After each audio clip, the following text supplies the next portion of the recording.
एक कहावत है कि अधजल गगरी छलकत जाए।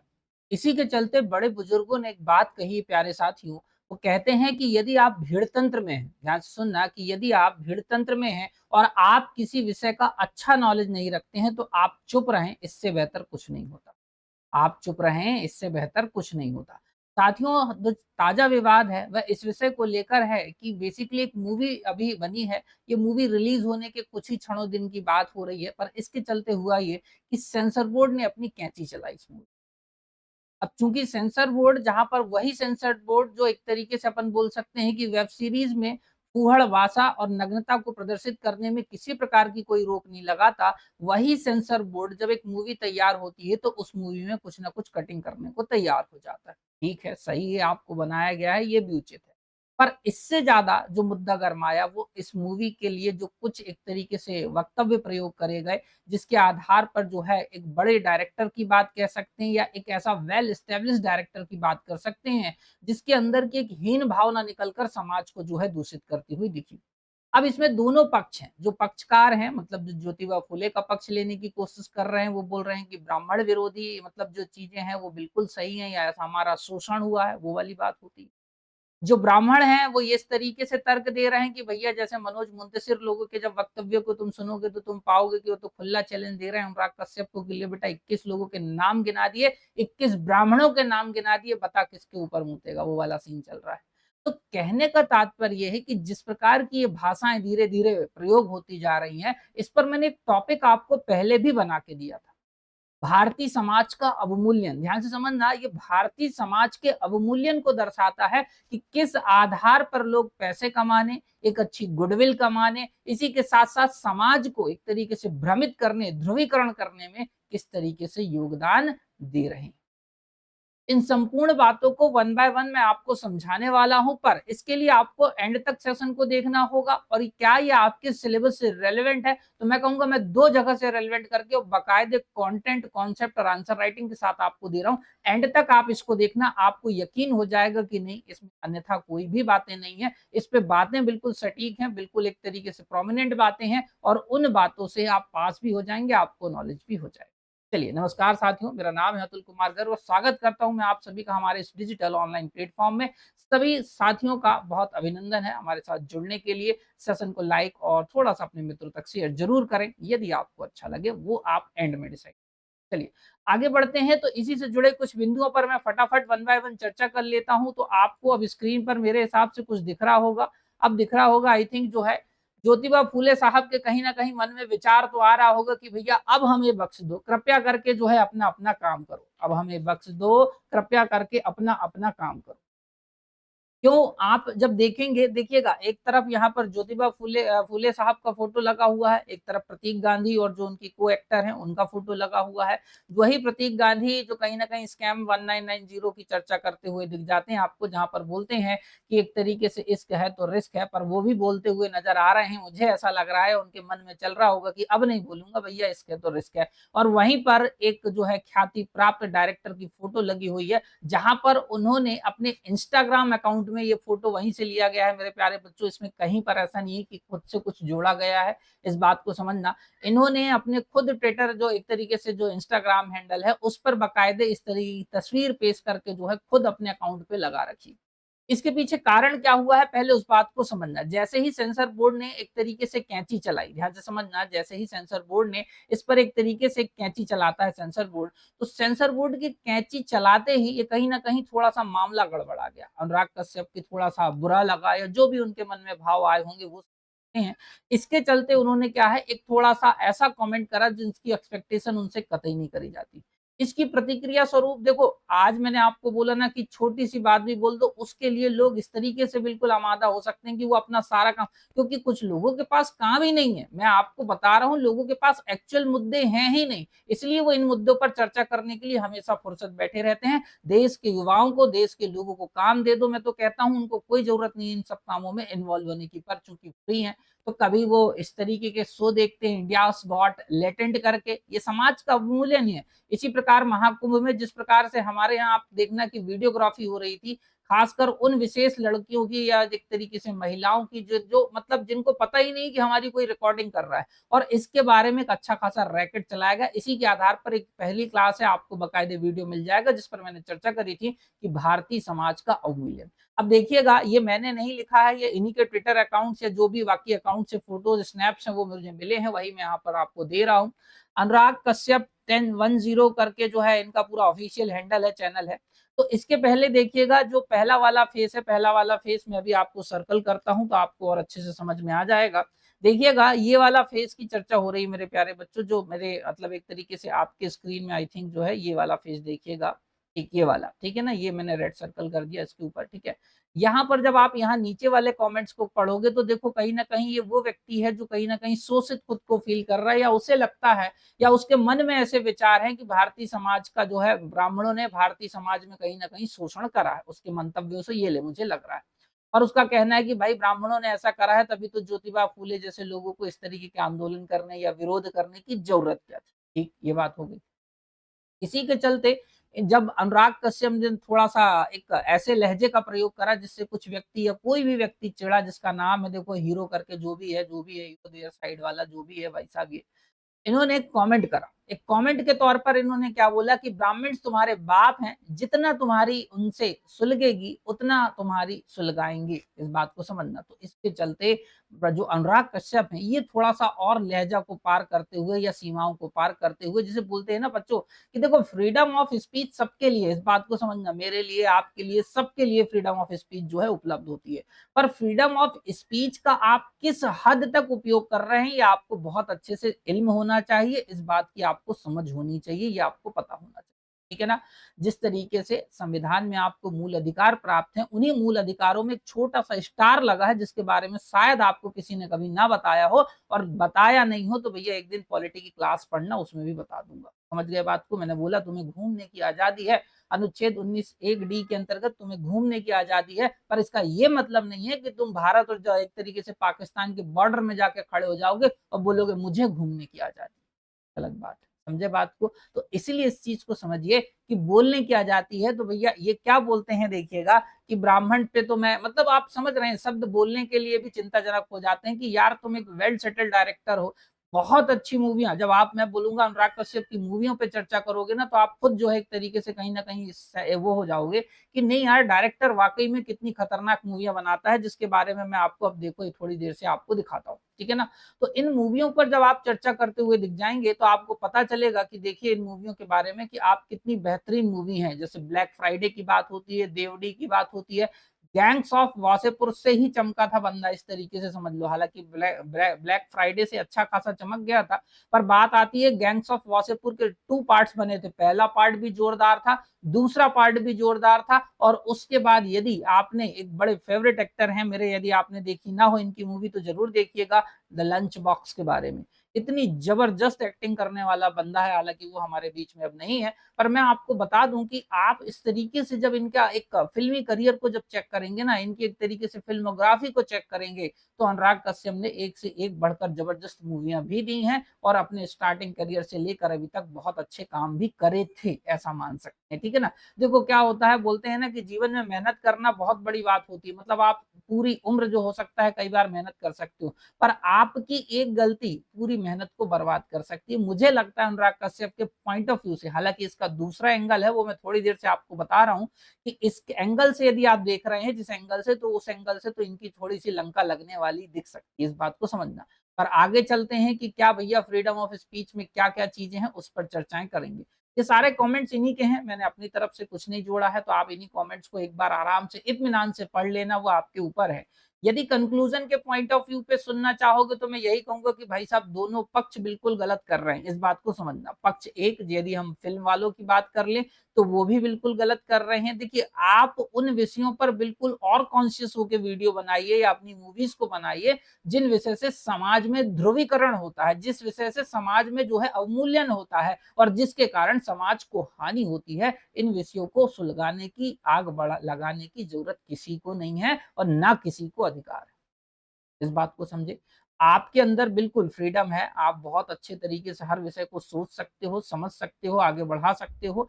नो डाउट आपके पास जो आपका करियर है वो भी इसी विषय से रिलेवेंट है। पर उसके टाइटल ने मुझे ये लाइन अच्छी जो है मेरे साइड से जो दिख रही है कि भाई एंगल जो मैं समझ पा रहा हूँ देखो कि प्रतीक भाई मूवी तो चल जाएगी। इस बात को समझ रहे हैं जो लोग बिल्कुल इंटेलेक्चुअल होंगे वो इस बात को समझ जाएँगे कि भैया ये प्रोपेगेंडा स्ट्रेटजीज़ भी होती हैं कि चलो सुलगा दो, माहौल तो ठंडा पड़ा है। ज़्यादा होगा तो क्षमा माँग लेंगे, जैसे अभी हाल ही में आपने देखा होगा कि हमारे देवास में एक विधायक के बेटे ने मंदिर के पुजारी को बढ़िया अच्छा जो है व्यवस्था कर दी, उसके बाद में जाके बढ़िया माफ़ी माँग ली, सारी चीज़ें भूल गए, सारी चीज़ें खत्म हो। इससे होता क्या है? इससे मैंने आपको बोला ना कि ये मूवी चल जाएगी, इस बात को समझना। अनुराग कश्यप ज़्यादा होगा तो भैया और पब्लिकली आके जब आदमी अपने नाम पर इतनी बड़ी गाली लिख सकता है, इस बात को समझना। मैं अपनी क्योंकि अब इसके पीछे एक कारण भी था, इस गाली को जब आप पढ़ेंगे, समझेंगे कि अनुराग कश्यप के बिल्कुल ऑफ़िशियल हैंडल से मैंने ये पूरा फ़ोटो लिया है, मैं आपको बोल रहा हूँ। तो आप पढ़ेंगे तो लोग सुनने में मतलब बिल्कुल खींच हो जाता है कि यार ये कैसी मतलब ये तो सुनने में भी आदमी कहीं-कहीं का पारा ठनक जाता है। जो आदमी खुद को इस लहजे से बोलना स्वीकार कर सकता है, उसको अब आप समझ लो कि क्या बात है। हालाँकि इसके पीछे ये एंगल है, जो मैं समझ पाया जितनी न्यूज़ मैंने देखी कि इनके घर वालों को, माता-बहनों को, इन सबको भी कुछ लोग गालियाँ बक रहे थे। तो ये भी गलत है, इस बात को समझिए। यदि एक इंटेलेक्चुअल पर्सन हैं आप और एक समझदार व्यक्ति हैं, तो मैं आपसे ये कहूँगा कि जिससे लड़ाई है भाई साहब उससे लड़ाई करिए। यदि आपको आपत्ति है अनुराग कश्यप से तो आप अनुराग कश्यप से खूब लड़ो, कोई दिक्कत नहीं है, वो आपका मन है। पर आप उनकी माताओं, बहनों या परिवार वालों की जो महिलाएँ हैं, उनको कोई मत घसीटो, इस बात को समझो। दूसरा एंगल कि भाई साहब अनुराग कश्यप के लिए भी वही हमने बोला कि भाई साहब ऐसी मूवियों पर जब आप चीज़ें कर रहे हैं, तो कम से कम पढ़े-लिखे लोगों की भाँति व्यवहार करना उचित होता है। आप कम से कम आप अपनी फ़िल्मी फ्रीडम है उसको एन्जॉय करिए, पर उसके चलते आप इस तरीके के भद्दे कमेंट्स कर रहे हैं, ये भी कहीं न कहीं अशोभनीय है और समाज को विकृत करने वाली बातें हैं। गांधी जी का एक बड़ा अच्छा वक्तव्य याद आ रहा है मेरे प्यारे बच्चों, उसको मैं आपको सुनाता हूँ, ध्यान से सुनिएगा कि गांधी जी कहते हैं कि समाज में या भारतीय समाज में ना धर्म जो है अफ़ीम की तरह काम करता है। मैंने इसके पहले कई बार चर्चा करी आपसे कि ये जो धर्म है ये अफ़ीम की तरह काम करता है। इस देश में मेरे प्यारे बच्चों इस बात को समझना, इस देश में आज ज़रूरत है नौकरी की। इस बात को समझना, आज युवाओं को नौकरी की ज़रूरत है। आज लोगों को पैसों की ज़रूरत है। जिस प्रकार मैंने आपको बोला है थोड़ा-मोड़ा मैं अर्थशास्त्र को समझता हूँ, उस अर्थशास्त्र के अनुसार मुझे ये बात रियलाइज़ होती हुई दिख रही है कि आगे महामंदी का दौर आने वाला है और महँगाई की तुलना में महामंदी बहुत बुरी सिचुएशन होती है, इस पर भी मैंने आपसे चर्चा करी है। इसीलिए लोगों को रोज़गार चाहिए, उत्पादकता जो है बढ़ी रहनी चाहिए। इसी के साथ-साथ जो मानव विकास मतलब हम बात कर रहे हैं अल्टीमेटली उस जीवन की मेरे प्यारे बच्चों, जहाँ पर आर्थिक विकास होता रहे, सामाजिक विकास होता रहे, पर्यावरणीय विकास होता रहे और धारणीय विकास होता रहे। हमारे बगल के पड़ोसी देश दूसरे विषयों पर फ़ोकस कर रहे हैं और भारत के लोग इस बात को समझना भारत के लोग इन्हीं विषयों पर उलझ जाते हैं और इन्हीं विषयों पर जो है अपने आप को समेट के रख लेते हैं और एक-दूसरे से लड़ते रहते हैं। कभी ऊंच-नीच की बात चलने शुरू हो गई है भारत में, कभी हिंदू-मुस्लिम की बात चलना शुरू हो गई है भारत में। जबकि एक्चुअल जो मुद्दे हैं, उन पर कोई चर्चा नहीं कर रहा है। इस बात को समझना, एक्चुअल मुद्दे पर कोई चर्चा करते हुए नहीं दिख रहा है कि देश में वाक़ई में क्या होने वाला है। आपको कभी धर्म का आड़ ली जा रही है, कभी समाज की आड़ ली जा रही है, कभी ऊंच-नीच की आड़ ली जा रही है। यहाँ भी प्रोपेगेंडा ही है, इस बात को समझना। कि चलो सेंसर बोर्ड तुमने हमारी ऊपर कैंची तो चला दी, हो सकता है हमारी मूवी प्रभावित हो, तो चलो हम ही कुछ प्रभावित करवा देते हैं अपनी मूवी को। तो ये कुछ तरीके होते हैं प्रोपेगेंडास के जो मुझे लगते हैं व्यक्तिगत तौर पे क्योंकि देखो, कोई भी व्यक्ति इतनी बुद्धि तो रखता है जब इतनी बड़ी-बड़ी मूवियाँ बनाता है इस बात को समझना, वो इतना मूर्ख नहीं होगा कि उसके इस बात का क्या प्रभाव निकलेगा, वो इतना कैलकुलेट नहीं कर पाया होगा। उसने बहुत अच्छे से सोच समझ के इस पैंतरे को आगे बढ़ाया कि चलो बेटा इस बहाने तो मेरी मूवी चल जाएगी, तो इश्क है, रिस्क है और सारी चीज़ों को जो है हम कैलकुलेट कर लेंगे। अब इस आधार पर जब आप ज्योतिबा फूले साहब को देखेंगे, उनके जीवन को समझेंगे, उनके योगदान को समझेंगे, तो मैं आपसे यही कह रहा हूँ ना, इस बात को समझिएगा कि ये जो जीवन है, ये वाक़ई में बड़ा एक इनका जीवन भी कठिनाईपूर्ण रहा। ज्योतिबा साहब का जिस प्रकार से लालन-पालन हुआ, उसी लालन-पालन देखो बोलते हैं ना कि जब आप कष्ट भरे जीवन पर जीते हो, तब आप वाक़ई में कठिनाइयों को समझते हो। यदि आपने कष्ट भरा जीवन नहीं जिया, तो आप किसी चीज़ को नहीं समझ पाते। तो अल्टीमेटली इन्होंने उस कठिनाई भरे जीवन को देखा और इस कठिनाई भरे जीवन से निजात पाने के लिए, दूसरों को निजात दिलाने के लिए भाई हर समाज में कोई ना कोई व्यक्ति पैदा तो होता है, इस बात को समझना। वही व्यक्ति जो है अल्टीमेटली इन सारे विषयों पर काम करते हुए जो है लोगों का उद्धार करता है और वही आगे चल के लोगों का पथ प्रदर्शक बनता है।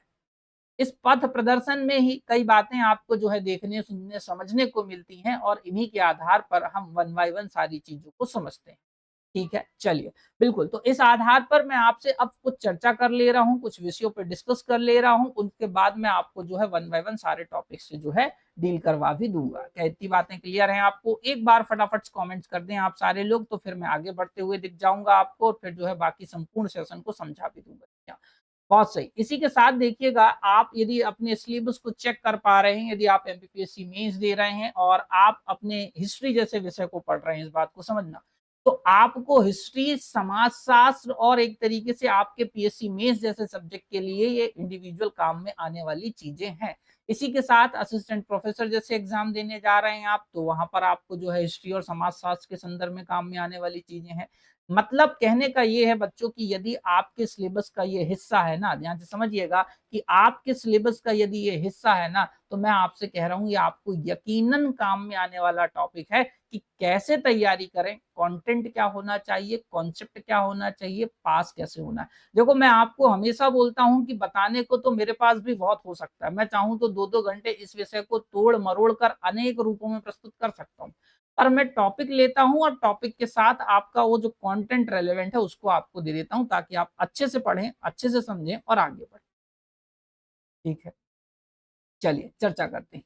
राज्य सेवा मुख्य परीक्षा जो 2024 से प्रभावशील सिलेबस हुआ है, इसका जब आप पहला पेपर देखेंगे, यूनिट 3 चेक करना है इतिहास की आपको, वहाँ पर जो है भारतीय पुनर्जागरण में आपको इस टॉपिक को पढ़ना होता है। ध्यान से समझना, आपको लग रहा है कि मैंने आपको नहीं पढ़ाया, मैं अभी आपको बाकायदे दिखा दे रहा हूँ, ज्योतिबा फूले और इन सब के बारे में मैंने चर्चा करी है आपसे। आपने किस उस वीडियो को देखा, नहीं देखा, ये अलग बात है। इसी के साथ जब आप थोड़ा-सा इधर आएँगे देखिएगा कि एक तरीके से दर्शन शास्त्र, मनोविज्ञान, लोक प्रशासन एवं केस स्टडी के अंतर्गत तब आपको जो है देखो वहाँ पर 5वीं-6वीं लाइन में रवीन्द्रनाथ टैगोर, राजा राम मोहन राय, देवी अहिल्याबाई होलकर और सावित्रीबाई फुले के बारे में स्पेशली चर्चा करी है आपके सिलेबस में। तो चौथा पेपर का खंड मतलब पार्ट ए का भी यूनिट 1 का लगभग 5वां-6वां पॉइंट जो है उसको चेक करो। तो यहाँ पर बाकायदे सावित्रीबाई फुले और यहाँ पर ज्योतिबा फुले और सावित्रीबाई फुले दोनों पर चर्चा हुई है।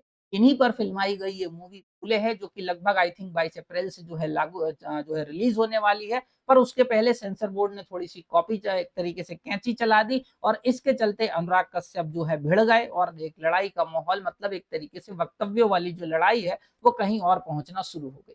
अब देखिए मैं आपको दिखा रहा हूँ बाकायदे मैंने आपको बोला है कि मैंने आपको ये टॉपिक करवा रखा है देखो धार्मिक और सामाजिक सुधार आंदोलन जिसके अंतर्गत मैंने राजा राम मोहन राय की चर्चा करी, दयानंद सरस्वती की चर्चा करी, स्वामी विवेकानंद की चर्चा करी, डॉक्टर अंबेडकर की चर्चा करी और ज्योतिबा फूले की भी चर्चा मैंने आपको वहां पर कर रखी है। इत्मीनान के साथ आप चाहो तो जाकर देखो बाकायदे मैंने आपको पहले ही टॉपिक पढ़ा दिया है। और मेरे पढ़ाने के तरीके पर मैंने आपको कई बार बोला है कि मेरा तरीका ये है कम पढ़ो, अच्छा पढ़ो और पास हो जाओ, उतना नॉलेज रखो जिससे आपको ज़रूरी है। अब आप एक्स्ट्रा एक तरीके से नॉलेज रखते हैं कई बार या सोचते हैं यार हमको इस तरीके से चीज़ें मिलनी चाहिए, हमको उस तरीके से चीज़ें मिलनी चाहिए। आप जिस तरीके से सारी चीज़ों को ढूँढ रहे हैं, उसी तरीके से हो रहा है कि आप पास नहीं हो रहे हैं। समझ गए बात को? मैं आपको एक बार बोलूँगा, इतने वर्षों के अनुभव के कारण बोलूँगा कि आप वैसे पढ़ लो एक बार जैसे मैं बोल रहा हूँ, यकीनन पास हो। यकीनन पास होगे इस बात को समझना। चलो देखो हमने क्या करी आंदोलन में सामाजिक और धार्मिक सुधार आंदोलन की चर्चा करी, मैं आपको बता दे रहा हूँ मैंने वहाँ पर क्या पढ़ाया। हिंदू धर्म में सुधार में जो है हेतु जो है बहुत सारे एक तरीके से देखो आंदोलन करेगा जैसे ब्रह्म समाज की बात होते हैं, आर्य समाज की बात होते हैं, रामकृष्ण मिशन, थियोसॉफिकल सोसाइटी, उसी के बाद यंग बंगाल आंदोलन, प्रार्थना समाज, धर्म सभा, राधा स्वामी आंदोलन, भारत सेवक संघ और देव समाज इनकी बात होगी। इसी प्रकार से मुस्लिम समाज में भी जो है ये विभिन्न प्रकार के आंदोलन चलाए। पारसी समाज में भी सुधार हेतु ये हुआ, उसी के साथ में सिखों में सुधार हेतु इस तरीके से हुआ। पर देखो जाति विरोध और अछूत उद्धार के हेतु जो है हरिजन सेवक संघ की स्थापना होती है। अखिल भारतीय दलित संघ की स्थापना होती है और ये रहा आपका रेलेवेंट टॉपिक जिसका नाम है सत्य शोधक समाज जिसकी स्थापना कर रहे हैं ज्योतिबा फूले। बीएसपी की बात हो रही है, भारतीय अखिल अस्पृश्यता निवारण अधिनियम, depress class mission society, just promotion आंदोलन या द्रविडार कगडम और वाइकोम सत्याग्रह। तो एक तरीके से उत्तर और दक्षिण भारत ध्यान से समझना, उत्तर और दक्षिण भारत में दोनों प्रकार से आप इस तरीके से समझ सकते हो कि विभिन्न प्रकार के आंदोलन चलाए गए, जो कहीं न कहीं छूत-अछूत के बीच का अंतर को समाप्त करने की बात हो, ऊंच-नीच की बात समाप्त करने की बात हो, ब्राह्मण या अन्य लोगों की बात समाप्ति की बात हो। देखो, मैं आपसे फिर से बोलूँगा, भारतीय समाज अपने आप में विविधता में एकता को समाहित करे हुए है, परंतु उतना ही कॉम्प्लिकेशंस है। हमें एक-दूसरे को समझना होगा। इस बात को समझिए, जिस समाज में आप रह रहे हैं ना, उस समाज के लोगों को इस बात को समझना होगा कि ये जो लड़ाइयाँ हैं एक-दूसरे के साथ, ये आपको नहीं करनी। इस लड़ाई का ही फ़ायदा राजनेता उठाते हैं, फ़िल्म मेकर उठाते हैं या अन्य लोग उठाते हैं। आपके हाथ में आता है, समझ गए बात को? आपके हाथ में कुछ नहीं आ रहा है, आपको लग रहा है आप परेशान हो रहे हैं, आपके हाथ में कुछ नहीं आ रहा है, इस बात को समझिए। इसलिए मैं आपको बोल रहा हूँ कि आप इन सारे विषयों से परे थोड़ा-सा नॉलेज रखें और नॉलेज के साथ आगे बढ़ें, जिसके आधार पर आपका काम हो। तो मैंने नॉलेज आपको दे दिया, अब आप ध्यान से देखो जिसके आधार पर आपका काम होगा। सत्यशोधक समाज की स्थापना कर रहे हैं 1873 में ज्योतिबा फूले ने करा। उच्च जाति के वर्चस्व और ब्राह्मणवादी वर्चस्व के खिलाफ एक शक्तिशाली आंदोलन। जातीय आंदोलन में सर्वप्रथम ब्राह्मण विरोधी आंदोलन ज्योतिबा फूले ने ही चलाया था। ये डायरेक्ट प्रश्न आपको प्री में बनेंगे। किसमें बनेंगे? प्री में बनेंगे। मेंस में यदि बात हो जाएगी मेरे प्यारे बच्चों, तो मेंस में 2 मार्कर बनने वाला है। मेंस में क्या बनेगा? 2 मार्कर, बस इससे ज़्यादा वहाँ पर वो अभी बनता हुआ नहीं दिखा है। बाकी फिर देख लेंगे। सावित्रीबाई फूले पर स्पेशल चर्चा हुई है, तो वहाँ से मेंस में और क्वेश्चन बनने की पूरी संभावना हो जाएगी। उद्देश्य देखो, अल्टीमेटली समाज सुधार की बात होगी या समाज सुधारकों की बात होगी, तो वो क्या करेंगे? समाज में सेवा की बात हो, महिलाओं और निचली जातियों के लोगों के बीच शिक्षा के प्रसार की बात हो, इन सबको जो है बढ़ावा देने का काम किसका था? सत्यशोधक समाज का था, जिसकी स्थापना 1873 में आपके ज्योतिबा फूले ने करी थी। इनकी प्रसिद्ध पुस्तक जो है, बड़ी फेमस पुस्तक है, आपको रट के जाना है, आप समझ लो 100% एक इम्पोर्टेंट होने वाली है। चाहे आप अभी की बात कर लें या आगामी प्री की बात कर लें, वहाँ पर आपको ये प्रश्न बिल्कुल बनेगा। तो गुलामगिरी नामक पुस्तक के लेखक कौन है? आपसे पूछेगा, आप बोलोगे ज्योतिबा फूले। क्या बोलोगे? ज्योतिबा फूले। इसी के साथ सर्वाधिक प्रयास जो है विद्यासागर ने, अब स्त्री शिक्षा की बात आ रही है देखो, तो स्त्री शिक्षा की दिशा में सर्वप्रथम प्रयास कर रहे हैं विद्यासागर जो है, बात होती है, जो कि लगभग बंगाल में 35% बालिका विश्वविद्यालय स्थापित करवाते हैं। 1854 में बुड डिस्पैच भी आता है, जिसमें स्त्री शिक्षा का उल्लेख मिलता है। 1924 में अखिल भारतीय महिला संघ की स्थापना होती है। प्रोफेसर कर्वे ने जो है 1916 में पुणे में भारतीय महिला विश्वविद्यालय की स्थापना करी। अब बात आती है, देखो सबसे मोस्ट इंपॉर्टेंट जिस टॉपिक को हम पढ़ रहे हैं, सावित्रीबाई ज्योतिराव फुले। सावित्रीबाई ज्योतिराव फुले की बात हो रही है। भारत की पहली महिला शिक्षिका और समाज सुधारिका के साथ साथ मराठी कवयित्री हैं मेरे प्यारे बच्चों। तो प्री में भी 100% पढ़ के जाओ इसको, और मेंस में भी 100% पढ़ के जाओ। ठीक है? प्री के साथ-साथ मेंस में आपको इसको बिल्कुल पढ़ के जाना है। आगामी 25 का मेंस भी आप दोगे या उसके बाद का भी मेंस दोगे, प्रश्न बिल्कुल मिलेगा आपको। ये बात तो तय हो गई। समझ गए बात को? तो ज्योतिबा फूले से संबंधित और इसी के साथ सावित्रीबाई फूले से संबंधित आप बहुत सारे इंपॉर्टेंट फैक्ट्स जो है पढ़ेंगे। अभी मैं आपको पढ़ा रहा हूँ, निश्चिंत रहें। इसी के साथ मेरे साथियों, मैंने आप लोगों के लिए विशेष कोर्स को लॉन्च करा है। यदि आप एमपीएसआई की जो है हिस्ट्री को पढ़ना चाहते हैं, या मैं कह रहा हूँ आप पीएससी मेंस, यूपीएससी मेंस सबकी बात हो, ध्यान से सुनना। आप यूपीएससी की तैयारी कर रहे हैं, आप स्टेट पीसीएस की तैयारी या पीएससी की तैयारी कर रहे हैं, आप एमपीएसआई व्यापम जैसे एग्जाम की तैयारी कर रहे हैं, आपको कुछ नहीं करना है। एक बार मेरे हिस्ट्री के नोट्स पढ़ने हैं। ऐसे व्यवस्थित नोट्स हैं कि इनसे प्री और मेंस 100% निकलेगा और आपको ज्यादा परेशानी नहीं आएगी। देखो, एक तरीके से जब आप यहाँ पर एक इनका भी सिलेबस चेक कर लेते हो, देखो एक तरीके से अपन बोल सकते हैं एसआई वालों का, तो वहाँ पर भी आपको जो है ये सारी चीज़ें देखने को मिल जाएँगी। तो मैं आपसे वही कह रहा हूँ कि एसआई के सिलेबस में भी है। इसी के साथ यदि आपने मेरी प्लेलिस्ट चेक नहीं करी है, तो हिस्ट्री की आप चेक करिए, हमारे यूट्यूब चैनल में पड़ी हुई है, जहाँ पर आपको हिस्ट्री की मेन क्लासेस जो हैं दी हैं, और कोई भी शंका होती है तो आप डायरेक्ट कॉल करके मुझसे जो है समाधान प्राप्त कर सकते हैं। इसी के साथ मेरे प्यारे बच्चों, ज्योतिबा फुले, जिन्हें ज्योतिबा फुले के नाम से भी जाना जाता था, ज्योतिराव फुले, जिन्हें ज्योतिबा फुले के नाम से भी जाना जाता था, 19वीं सदी में एक प्रमुख भारतीय समाज सुधारक, विचारक और कार्यकर्ता थे। तो ये चर्चा तो मैंने आपको कर ली थी थोड़ी देर पहले, ये आपको पता होगा। समाज सुधारक की बात हो रही है, विचारक की बात हो रही है और कार्यकर्ता की बात हो रही है। इन्होंने भारत में पीड़ित जातियों और महिलाओं के उत्थान के लिए अनेक काम किए। मतलब सीधी-सी बात है, जो लोग पीड़ित हैं और जो एक तरीके से बोल सकते हैं जिनका शोषण हो रहा है, उनका ये अच्छा खासा सहयोग कर रहे हैं। ज्योतिबा फुले के बारे में यदि बात करते हैं, तो 1827 में इनका जन्म पुणे के महाराष्ट्र के अंतर्गत हो रहा है, महाराष्ट्र के पुणे के अंतर्गत हो रहा है, और मृत्यु हो रही है 1890 में हो रही है। जीवन साथी सावित्रीबाई फुले महिला शिक्षा में क्या रहती हैं, अग्रणी रहती हैं। अब आपको इनके योगदान के बारे में मेंस में पूछ सकता है, तो मेंस में 7 मार्कर जो बनने की संभावना और होगी वो कुछ इस तरीके से होगी। जैसे आप पहला बिंदु लिखेंगे कि समाज सुधार में इनका क्या योगदान था, तो नो डाउट समाज सुधार, देखो जितने विचारक होंगे समाज को सुधारने की बात करेंगे। अब समाज को सुधारने की बात का अर्थ क्या है, यहाँ पर कहीं न कहीं समाज में एकरूपता लाने की बात होगी, समानता लाने की बात होगी, समान अधिकार की बात होगी, इन पर ही तो चर्चा करी जाएगी। तो देखो समाज में जातिगत भेदभाव, छुआछूत और ब्राह्मणवादी वर्चस्व के खिलाफ जो है इन्होंने लड़ाई लड़ी। अब देखो हो सकता है थोड़ी देर के लिए मैं आपसे मान लेता हूँ, आप कह रहे हैं मैं भी मानता हूँ, ये इसमें कोई गलत बात नहीं है। हो सकता है तत्काल में या जब 1800 की बात चल रही है तब की बात कर लीजिए, हो सकता है यहाँ पर शोषण हो रहा था, मान लेते हैं। पर ये तो आधुनिक भारत है ना, इस आधुनिक भारत की संकल्पना में आप छोटे हैं, यदि आप अपने आप को सोच रहे हैं, आपको लगता है कि हमारे साथ जो है भेदभाव होता है, उनकी बात भी कर रहा हूँ और वो लोग जो अपने आप को अमीर समझते हैं उनकी बात भी कर रहा हूँ। दोनों एक दूसरे के प्रति विरोधाभास जब तक रख के चलेंगे तब तक इस देश के नेताओं की रोटियां सिकेंगी और तब तक तुम लोग बेवकूफ बनते रहो। समझ गए? तब तक तुम बेवकूफ बनते रहो। बाकी तुम्हारे ऊपर है, निर्णय तुम लेना। मैं आपके लिए सारी चीजें फ्रीडम पे रखता हूँ, ठीक है ना? उसी के साथ इस बात को समझिए कि दलितों जिसमें शूद्र और अति शूद्र के रूप में जो है इन्हें संदर्भित करा जाता था और महिलाओं के उत्थान के लिए भी इन्होंने काम करा। मतलब एक तरीके से समाज में समानता लाने की बात हो, समाज में बड़ी जातियों के वर्चस्व की बात हो, इन सब पर इन्होंने अच्छा खासा अध्ययन करा और सहयोग करा और कहीं न कहीं बुराइयों को समाप्त करा। महिला शिक्षा में अग्रणी सावित्रीबाई फुले के साथ मिलकर उन्होंने 1848 में पुणे में लड़कियों के लिए पहला स्कूल खोला। तो मतलब ये भी समझ जाओ कि लड़कियों के लिए पहला स्कूल खोलने वाले कौन है। रूढ़िवादी समाज से कड़ी प्रतिक्रिया का सामना इन्हें करना पड़ा, लेकिन ये तब भी डटे रहे। ठीक है ना, कई ऐसी घटनाएं थी बच्चों, अब चूंकि फिल्म आप देखेंगे तो आपको वहां मिल जाएंगी या आप यूट्यूब में देखेंगे आपको वहां मिल जाएंगे, नहीं तो मैं भी इन पर एक अच्छी खासी फिल्म चला सकता हूँ, इस बात को समझना।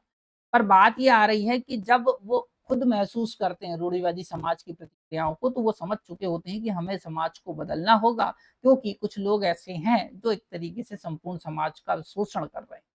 इस बात को समझे। अब देखो इसमें कोई एक अकेला ब्राह्मण नहीं आता, मैं आपको ये भी बता रहा हूँ, इसमें उच्च वर्ग के कोई लोग भी आ सकते हैं। जब उस समय शोषण होता था तो जरूरी नहीं है कि ब्राह्मण अकेला शोषण कर रहा था, इस बात को समझो। तो थोड़ा सा बुद्धि के विकार को मिटाओ और तुम एक तरीके से अभ्यर्थी हो, एक कहीं ना कहीं कलेक्टर बनने वाले हो, आगे चल के एक बड़े अधिकारी बनने वाले हो। यदि तुम्हारे मन में कुंठित विचारधाराएं हैं तो मैं कहूंगा कि तुम अधिकारी पहली बात तो बनोगे ही नहीं, दूसरी बात तुम बन गए तो तुम केवल जो है पक्षपाती एक तरीके से काम करोगे और कहीं भी ईमानदारी से काम नहीं करोगे। इसलिए ये चीजें जरूरी है। सत्यशोधक समाज के बारे में मैंने आपसे चर्चा अभी जस्ट कर ली है, तो मुझे नहीं लगता इस पे चर्चा करना चाहिए। उसके बाद में देखो विधवा पुनर्विवाह के समर्थक और बाल विवाह के खिलाफ थे, तो ये भी अच्छी बात है कि विधवाओं का पुनर्विवाह हो, भाई कब तक बैठे रहेंगे, वो वाली बात हो जाती है। उसी के साथ साथ अंतरजातीय विवाह, विवाह की आयु बढ़ाने जैसे गतिशील विषयों पर जो है इन्होंने विचार और समर्थन भी करा। तो एक न एक करके समाज की बात हो, महिला की बात हो, सत्यशोधक समाज की बात हो, विधवा पुनर्विवाह की बात हो, ये सब आपको पढ़ के जाना रहेगा। उसी के साथ इनकी प्रसिद्ध रचना मैंने आपको बोला गुलामगिरी 1873 में प्रकाशित होती है। जाति आधारित गुलामी की आलोचना करी और इसकी तुलना अमेरिकी गुलामी से इन्होंने कर दी थी।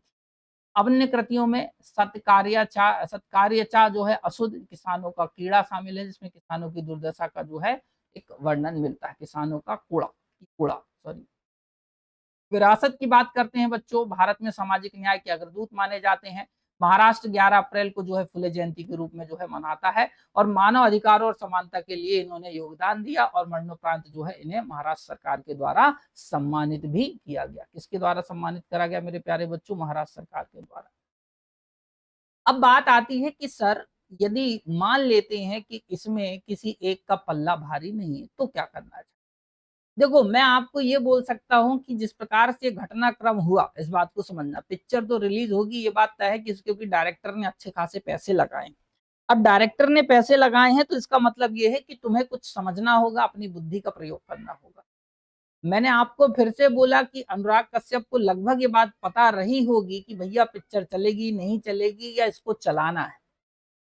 आजकल ये पब्लिसिटी स्टंट के तौर पे ज्यादा देखे जाते हैं, के माध्यम से पब्लिसिटी हो गई, सब लोग क्यूरियसली देखेंगे। जैसे मैंने आपको बोला ना कि छावा आई, तो छावा इसके पहले एक तरीके से नो डाउट कैरेक्टर बिल्कुल एक तरफ़ा था विक्की कौशल का, बिल्कुल कहने की बात ही नहीं है, बंदा बिल्कुल ज़बरदस्त है, ये भी मान लेते, एक्टिंग भी थी। पर कई बार पढ़ाया भी गया होगा, समझाया भी गया होगा, पर जिस तरीके से एक समाज में एक माहौल बना दिया जाता है ना आजकल, इस बात को समझना, आजकल एक माहौल बना दिया जाता है। अरे यार, ये धर्म के खिलाफ है, अरे यार, ये धर्म से संबंधित, अरे यार, ये हिंदू हैं, ये मुस्लिम है, अरे यार, ये सिख, ये ईसाई हैं, ये ऊँच हैं, ये नीच हैं, ये हमारे साथ ऐसा हुआ, हमें वो हुआ। इसके कारण भारतीय समाज उस जगह जा चुका है जहाँ से शायद निकलेगा, नहीं निकलेगा ये वक़्त की बात। पर आपको इस बात को समझना है कि कंटेंट इतना पढ़ें जिससे पास हो जाएँ, इतना रखें जिससे दिमाग में सारी चीज़ें आ जाएँ। अन्यथा लोग इबारत भी पढ़ा देंगे और ढेर सारी कहानी भी सुना देंगे। कहानी मैं भी तुम्हें सुना दूँगा, मैंने आपको बोला है, पर उस कहानी से तुम पास नहीं होगे कभी। कंटेंट की ज़रूरत पड़ती है पीएससी में, कंटेंट आपके पास में होना चाहिए। तो जो इस प्रकार की मूवियाँ फ़िल्माई गई हैं और बाकी से वाक़ई में एक बड़ा अच्छा कल्चर मुझे दिखा, देखो पूरे गाँव की पूरी पृष्ठभूमि पर पिक्चर को फ़िल्माया गया है। ये बात अलग है कि अपनी सुविधा के अनुसार इन्होंने बढ़िया पानी-वानी, चाय-वाय रख ली है, वो अलग चीज़ है। पर आपको ये बात भी समझनी होगी, इस बात को सुनिए कि आप किस बेसिस पे आगे बढ़ेंगे, कैसे तैयारी करेंगे, कैसे सारे बिंदु समझेंगे और जिसके आधार पर आपका सिलेक्शन होगा। तो इसके लिए आपको टॉपिक को संक्षिप्त रूप में पढ़ना है। मूवी देखने जाने का मन हो तो चले जाना और अनुराग कश्यप को गाली देने का मन हो तो वो भी कर लेना, उसमें भी कोई दिक्कत नहीं है। दूसरों को यदि मन करे तो वो भी एक-दूसरे को गाली दे लेना। देखो, एक बात बताऊँ, गाली देना आपके संस्कारों को इंगित करता है कहीं न कहीं, इस बात को समझना कि आपके संस्कार किस प्रकार से आपके ऊपर हावी हैं, समझे बात को? तो आपको ऐसे ही समझना होगा कि ये निर्णय तो आप लीजिए ना और आप इस विषय पर लड़ने के लिए क्यों तैयार होते हैं? आप कभी जो है रोज़गार पे चर्चा करिए, आप जो है कभी इनकमिंग पर चर्चा करिए, आप अपने विकास पे चर्चा करिए, इस पर चर्चा क्यों नहीं करते हैं? इस पर भी चर्चा करनी चाहिए।